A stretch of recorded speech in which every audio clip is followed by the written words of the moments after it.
Hello everybody, this is how... Stop, Simon. Before we start, I think you might need a little bit of decluttering yourself. You're in a little bit of a mess. Let me help you here. Health Highlights is a show about health professionals, and the people and the stories behind the names that we hear about but we seldom get to meet. Now, you might not have thought that decluttering is actually good for your health, but statistics show that if you can declutter your house and declutter your world, you have, no choking thanks, you have less stress, less anxiety, you feel more at peace, you sleep better, and your family life can actually be so much better when there is not as much stuff in your world. So today, we have Kirsty Ferrugi here, who is going to help us dig a little bit deeper and actually help us, like she did with me just then, to declutter our worlds a little bit and find some freedom in our everyday life. Thanks for coming along. You're welcome, and thank you for tidying me up. I tell you what, when I got married, my wife threw three garbage bags of clothes out the day we started going out because I was such a hoarder. So I certainly need that help, so thank you. You are welcome. So, is it decluttering actually really beneficial for people's health? I think it totally is. Yeah? Yes.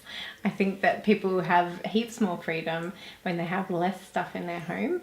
They have less things to maintain and less things to organise. So that means that they can get out and enjoy life more because they're not at home so much. So we have a psychologist at ATUNE Health Centres who's just going to talk to us a little bit about what conditions people have that actually hoard and what things actually cause problems in people's lives around decluttering and what conditions can actually be helped when we can declutter our lives. So we're going to cut over to Linda right now. Hi guys, we're here at ATUNE Health Centres and we're here with Linda Rowland, who is a psychologist here at ATUNE. Welcome, Linda. Thanks very much. It's nice to be here. It's great to have you on the show. So can you tell us, why is it that we accumulate clutter in our lives? Well, to start with, we take in so much every day. So we have things coming in through the mailbox, kids bring things home from school, and we want to buy a lot of stuff. So there's some very clever marketing around, appealing to our sense of insecurities, and we think that if we don't have the latest beauty product or gadget or appliance, then we're not going to be as attractive or as popular or fashionable as the people around us. So we buy a lot of stuff and we take things in. Then we also have difficulty getting rid of things. So we hold on to things for sentimental reasons. You know, my mum gave me that vase. Perceived utility, so I might use that pizza voucher one day, or I'm sure I'm going to use that jug. Something might save me money one day.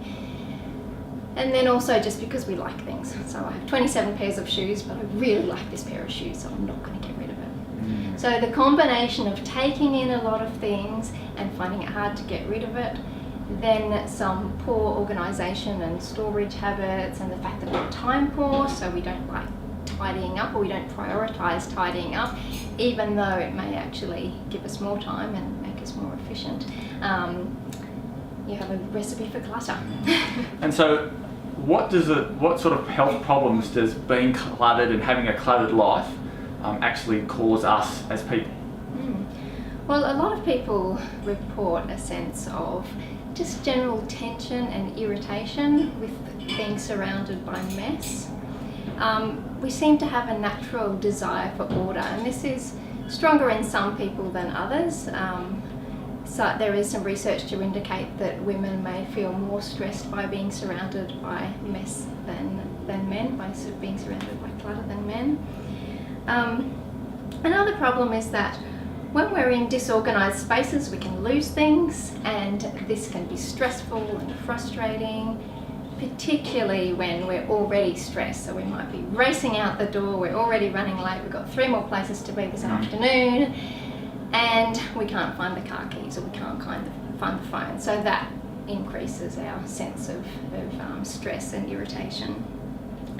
Then there's the limitation to bench space, so that reduces efficiency because we're kind of reaching over and around things.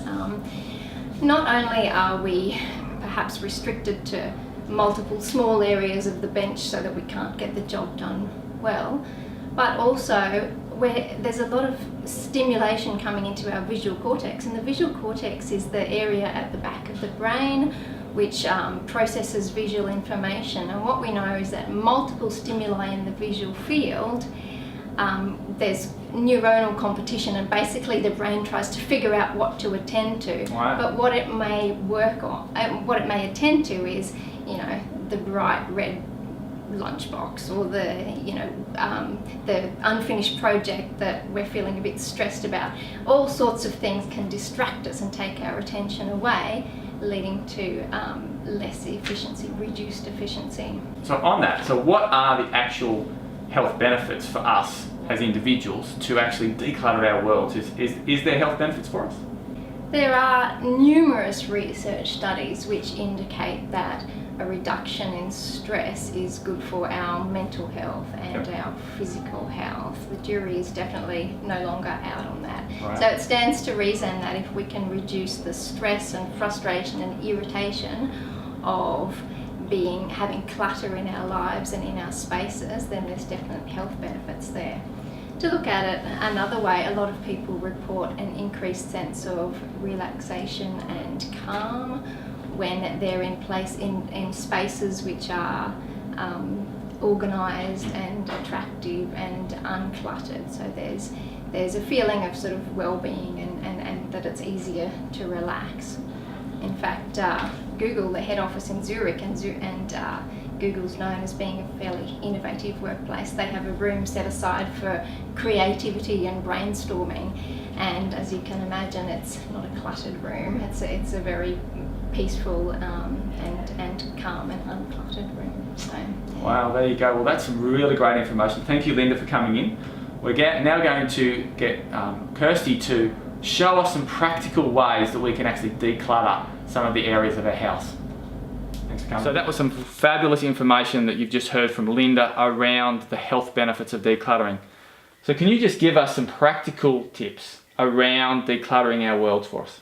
Yes, I totally recommend that people really think about the things that they absolutely love, and keeping things that they love and that they use.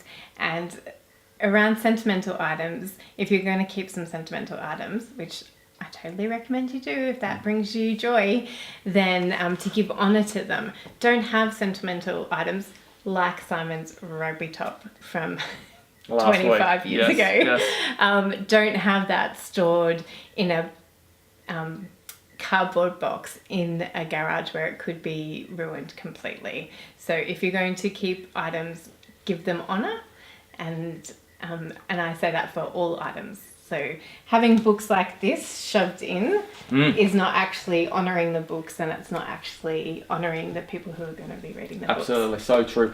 So can you maybe, if you came into a client's house and you saw something like this, can you maybe talk us through what you're thinking and maybe your way of approaching and improving this? Yes, definitely. I would recommend, with this many books, is to decide whether or not you actually love all of these books. If the kids in this home read every single one of them, if they enjoy reading every single one of them, and whether or not, and if they don't, maybe giving it to some kids who would really appreciate it. And if they do read all of these books, then I would maybe think about changing the storage solution and having more bookcases so that they're not being shoved in here, because that's not giving honour to the books. Even just looking at it makes me feel stressed. Yes, so I would definitely recommend going through these books, and getting your kids involved is a great idea. Yeah, absolutely. Definitely depending on how old they are, but by the looks of these books, they're probably all of an age to be brought in on this process. And I know some kids are really attached to their things, as are adults, and so to help them declutter, an idea is to say, okay, here's 5 books and we're only going to be able to keep 3 of them. So pick your favourite 3, and we're going to give the other 2 to some little kids who don't get books like you do, because you get so many books, and we know you love reading, and we love getting new books for you. So we need to make space for new books, and to do that we need to let go of some books. Wonderful advice. That's fabulous. And I'm sure that lots of parents would appreciate getting their kids involved and actually helping them be a part of that whole solution, because I know that kids can mess up your world. Now, I just want to get this quote right, because I heard one of your blogs and I just love this quote. You say, you talk about only keeping what you use and using what you keep. Love that quote. Can you explain the meaning behind that and what that means for people's worlds? Yeah, so often I come into people's houses and they're like, oh no, I really, really love this wolf head. It's a good wolf head. It is a beautiful wolf head, and the person who made this is very talented. So I would be saying, like, tell me a story about this. And the person would tell me a story about why this wolf head is here and why it needs to be kept. And that's when I get to ask whether or not, peel back those onion layers and ask whether or not it really does need to be kept, and if it does, is this the best place to be keeping this head? Is this giving honor to this head? And then so that is keeping what you love and loving what you keep. So if you want to keep this head, if the owner of this wolf head wants to keep it, then giving it a place of honor in the house. And that doesn't necessarily mean it needs to be on display for everybody, but it does mean, like I was talking about with the rugby shirt, is making sure that it is able to be used again. So keeping it up in a top cupboard where it doesn't get bashed, or if it is something that the kids love playing with every day, then play with it, use it until it dies, and then let it go. So a burning question I've been wanting to ask you is, we can have these sudden bursts, and a lot of people do this, where they just go, you know what, I'm going to clean up, I just need to clean, and they get organised and they start to organise their world, but then 3 weeks later, it hasn't changed at all. Have you got some tips around maintaining this and actually ensuring that once we started down a journey that we actually maintain and keep it? Yeah, and this is a perfect time of year too, because so many people at this time of year get that energy. They do. And really go to town in the decluttering, and that is fantastic, and more props to you. Keep at it. However, as you said, a lot of people peter out and get frustrated that the house just returns to a cluttered state. So my top tips on stopping the clutter creeping is to be really proactive about what comes into your house and storing it, giving it a home in your house, and stop procrastinating. So just do it now. So when you come in from your car and you've got the mail, open the mail as you're walking in, and as you're walking past the recycle bin, put the envelope straight in the recycle bin. And then if it's a bill, get on your phone and pay it straight away, or schedule it to pay, and bring it in and put it in the filing system. That's a great way of just doing it now, and just having that mentality of I'm just going to do it now. So instead of stepping over something that's on the floor, just pick it up and put it where it belongs straight away. And clutter is like a magnet. It attracts one another. True. So the more clear space that you have in your home, and the more you maintain that, because it is about, when you've had that decluttered house, it is about maintaining it, and it's a whole lot easier to maintain it if you do start from a clean slate. But even if you haven't started from a clean slate, you can stop the clutter from being a magnet, and you can stop the clutter from creeping just by making sure benches are cleaned off at the end of every night. So instead of sitting down to watch Netflix as soon as you can, just spend 10 minutes running around the house or walking around the house and just putting things back to where they belong, and cleaning off that kitchen bench, doing the dishes for 10 minutes. It'll take you 10 to 20 minutes to get things back into order, and then you can sit down completely guilt-free and binge on Netflix. Go for it. And you don't have to look around. You don't have to go like this. I'm not looking at the kitchen. I'm not looking at the kitchen. You don't have to look at that pile of washing that you've brought in from the clothes line and gone, and feel guilty, because you can do things guilt-free. So really it's about building a habit and keeping a habit. Yes.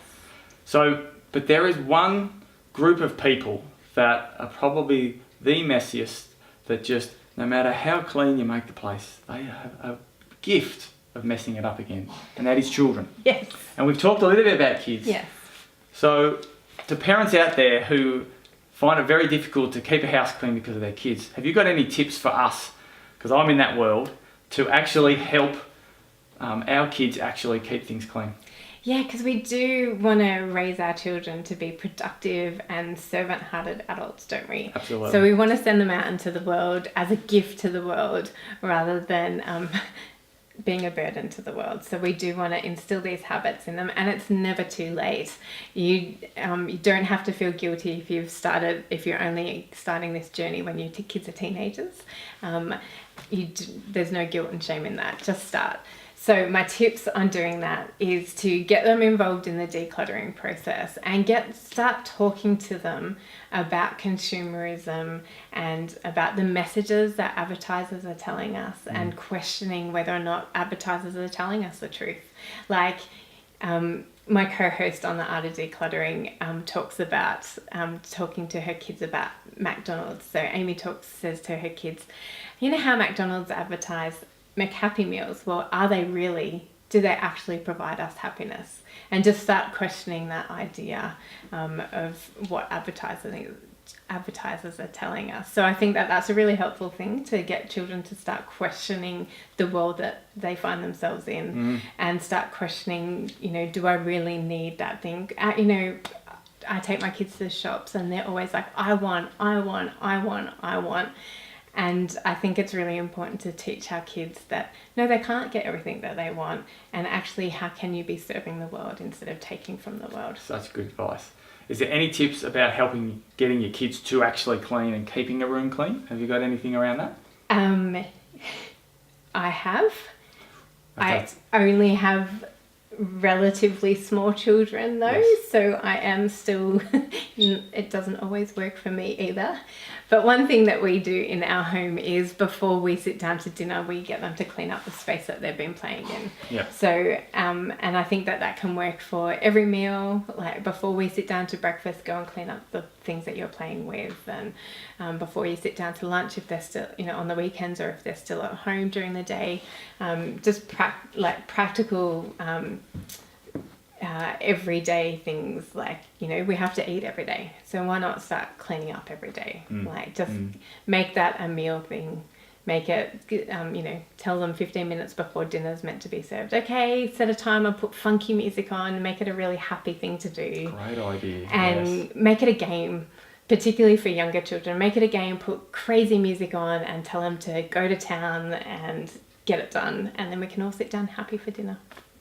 Well, I hope you're feeling a bit more organised now, because I certainly am. I feel more organised, so thank you. Thank you so much for joining us. You're welcome. It has been an absolute pleasure to hear some of your advice and helping us look at our world and look at what we can actually do to declutter. And I hope that this year for you, that you can look at your world and actually can find a few things that you think, what, I can actually cut back there, and I can give honour to what needs to give honour, and I can get rid of some of those things that maybe don't have too much honour these days. I think that's great advice. So thank you for joining us. If you want to find out more about Declutter Your World, that's your podcast? The Art of Decluttering. The Art of Decluttering. We've got the information on the screen now, and the Facebook page. We'd be more than happy to answer any of your questions. Just comment on our Facebook page and we'll get in contact with her. Thanks for coming. Thank you for joining us. Have a fantastic new year, and we look forward to seeing you the same time, Wednesday, 12:30 next week. We've got an incredible interview for you. Remember, healing is a gift, health a responsibility.